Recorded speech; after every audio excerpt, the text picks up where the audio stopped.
Hi everyone, welcome back to my channel. So today I've got the birthday girl gonk for you. So these are a series of gonks that I've been designing.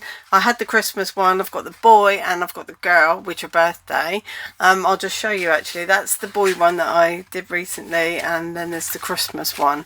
So they've all got artwork, they all open up as a teepee card, and they've all got somewhere to write on the back.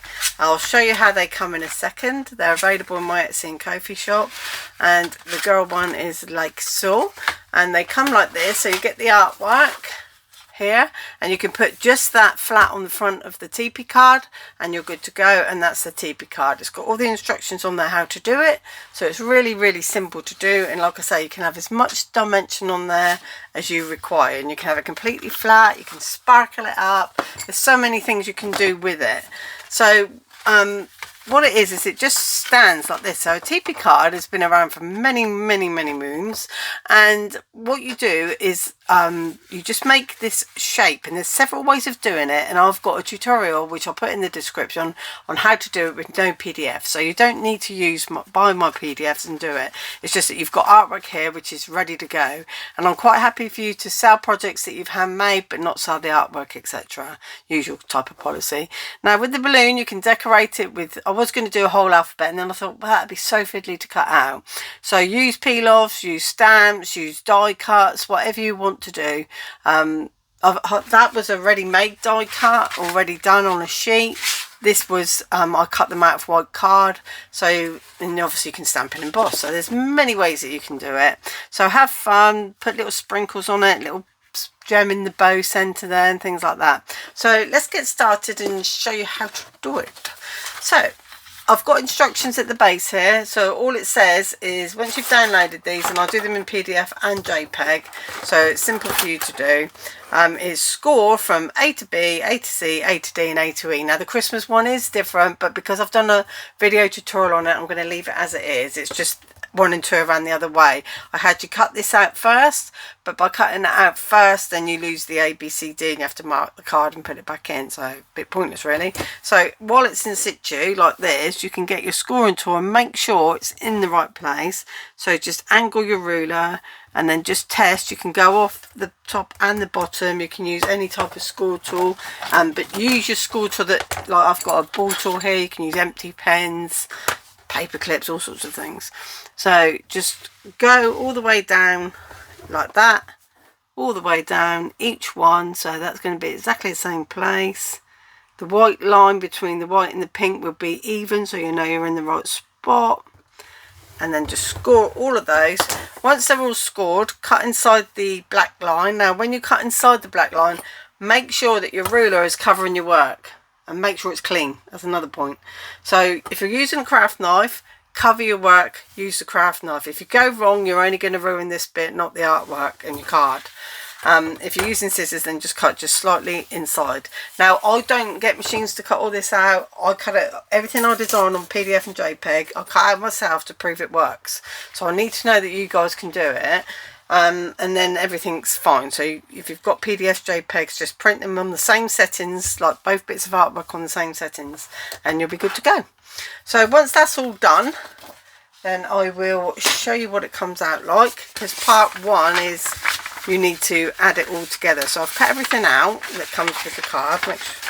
There is a little bit in there, or was that just rubbish? Oh, it's rubbish. I found a bit. I was like, oh, well done, Sarah. But no, I didn't even need to praise myself. So here's all the little bits, and there's not much. It's just, you know, the hat and things like that. Now you'll notice the hat is a funny shape, which I'll talk about in a minute. So here's your card blank, all cut out and ready to go. So the scores were all, it says all mountain apart from the one that was A to C. So that one there, the middle of those two colours. So it goes like that. That is where the fold line is for you to fold it flat to go in the post. Then it tells you to put glue on the faded present area, which is this, which is what we'll do now. So we'll just put glue on this faded present area, and then we can close the card up. Now, all along there. Now when you're printing, guys, make sure you've got a really good quality paper or card. This is 220 GSM, and I used Ice Duo Matte, I think. It's got a really good print on it for inkjet printers. I've got an inkjet, not a laser. So I'll just go up like that and just slide it on. So that was at the bottom. Fold that one in and just come in and fold it over, so you can see it's open like a teepee when I'm doing that, just so as I know.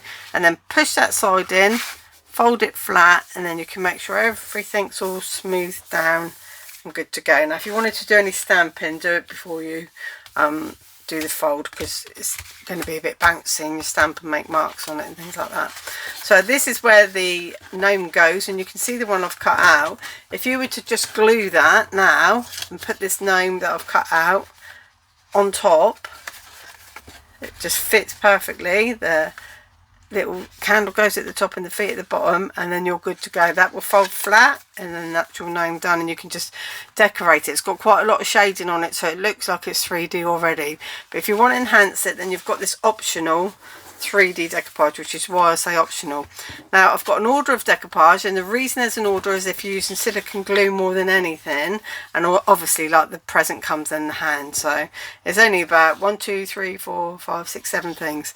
So the hat goes on first. Now what I was saying about the bit of cake being on the nose, the reason for that is you need to, the nose needs to go on top of the hat. So if you've got nothing supporting that, then that'll be flat, that'll be up, and then the nose is on there. But I like to have it raised and then raise the nose on top of that again, so you get lots of dimension.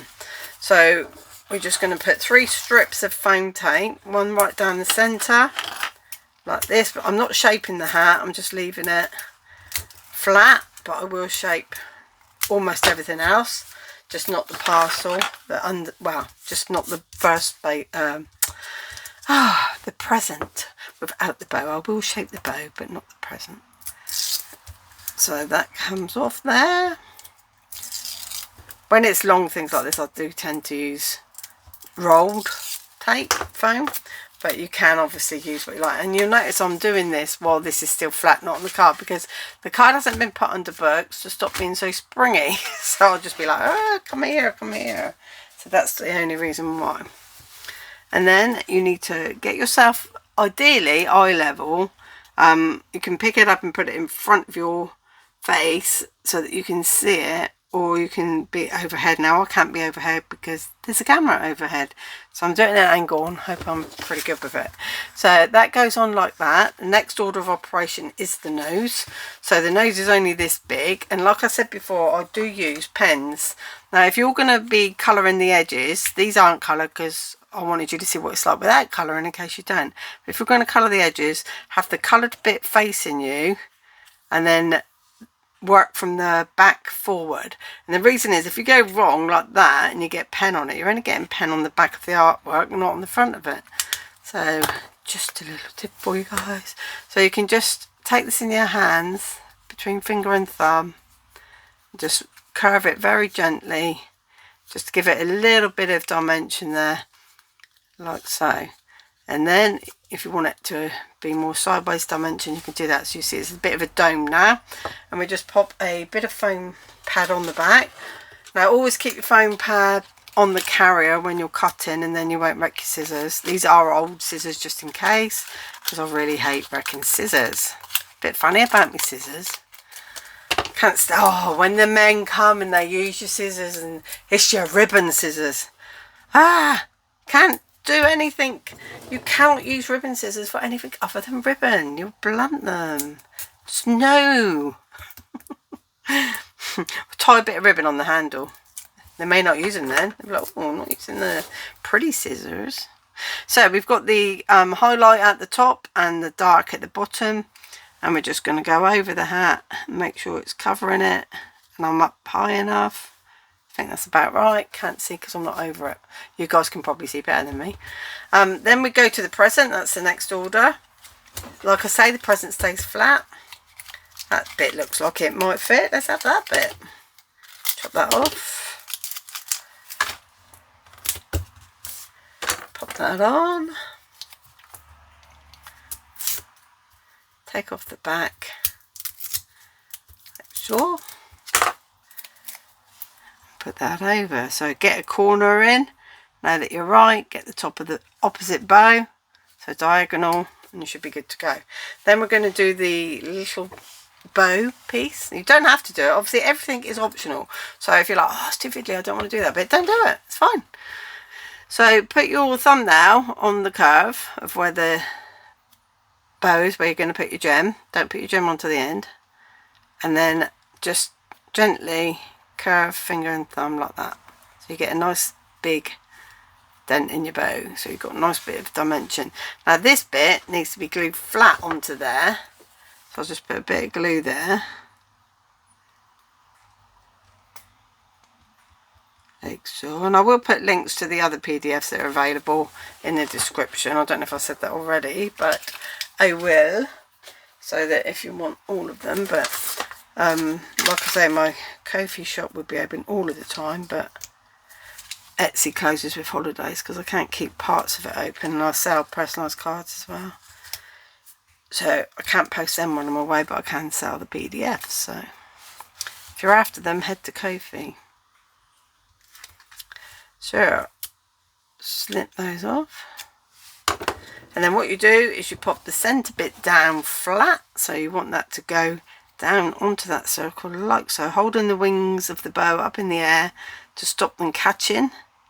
And then when you've got it where you want it, then you can push those sides in like that, and you've got a nice bit of dimension and shadow underneath the bow there. Obviously I've shaded everything for you anyway. Then the balloon was probably before the present, but because you might knock that silicone, but you know you know me, I don't do what I'm told. So oh yeah, I want to shape it. So with the balloon again, you can shape, you can just put your, it's like your thumb in the tool like this, and then you're just rubbing it, really, a bit like when you do your ribbon on your presents at Christmas. That's all. You know, when you go through the scissors, just not so hard. Don't need to be harder with it. You see, I knocked the present then, so if I had to use silicone glue, that would come off. So that's why you do it in the order I tell you, not what I'm doing on there. So put that down there, because we know that that's where the bottom's going to go, and then we can see where the sides are going to go, and then just smooth it down. Then we're going to put the left hand on, and there is a difference between the left and the right. That's the wrong way because the shading is at the top. Shading should be at the bottom. So if you look at the original one, the shading's at the bottom, not like that. So if you've cut them out and put them to one side, don't worry about it, because it's all drawn symmetrically, so that you don't have problems. So what I mean is, if you put it on that way and it was wrong, don't worry about it. I don't think you can get these wrong. I think they only go one way. So that's obviously going to go on top of that one on top of that one. So for shaping these, I like to have this part almost touching here, because you don't want a disjointed hand. Not like that, that'd be nasty. So we go left and right, or top and bottom of the hand. You can curve the fingers. It's sort of like knuckles, I think, more than the fingers, because they're grabbing on. And then there, and there, and then just the last one, make sure that that curve is going back down that way. That's what I like to do. You can do what you want, obviously. It's your card. So then we're just going to put a little foam pad. That's too small, but I'll make a couple on here. So just go in and do a little foam pad in the middle. Well, if you watch back on my videos of these, they're going to be all different. Make it up as I go on. And why not? So I put this one down there. It has to go on the present, because the present's got something underneath it. Got a foam pad underneath it. If you put it on the hand, then you're only the same height as the present. But I didn't bother with making the present bigger, because you want that hand to be I've dropped it. Where's the hand gone? Oh no, I've got to find the hand. Bear with me. Completely lost it. I had to cut another one out, so I paused you. So what we do now is pop that on to there, like that, over the top, so he's holding on to the present again. Allah! Was it there all the time? Oh, that's so funny. What am I like? Crack myself up. I bet you could all see again. It's there. Oh well, never mind. Cutting skills. That's a good job there. Easier to do, isn't it? So the feet, you've got shine on the outside edge, so they're going to go like that. If you get it wrong, it'll just look like that. It won't even look that bad, so nobody will ever know, so don't worry, but they are designed to go on the outside edge. Just the way I've got the shading going on there. So again, shaping them. I shape them in at the sides, so left and right of each shoe, and finally going back at the top. So left, right, and back like that. Then we just pop a little bit of foam pad, either on the shoes underneath or there. So I think this sort of size would do, to be fair. Just cut that one in half. Put that on there. Put that on there, like so. You do the left one first if you're using silicone. So that's left, our left, not Gnome's left. That way.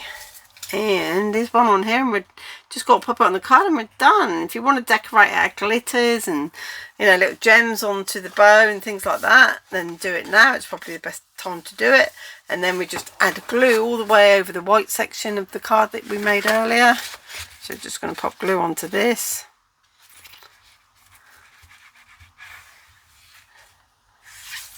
All the way to all the points. Now take more time, smear it down.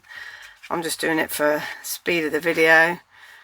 Make sure it's in those points because they're the sections that you're going to see. This type of glue does slide, so I'll be able to slide it up like that and slide the feet.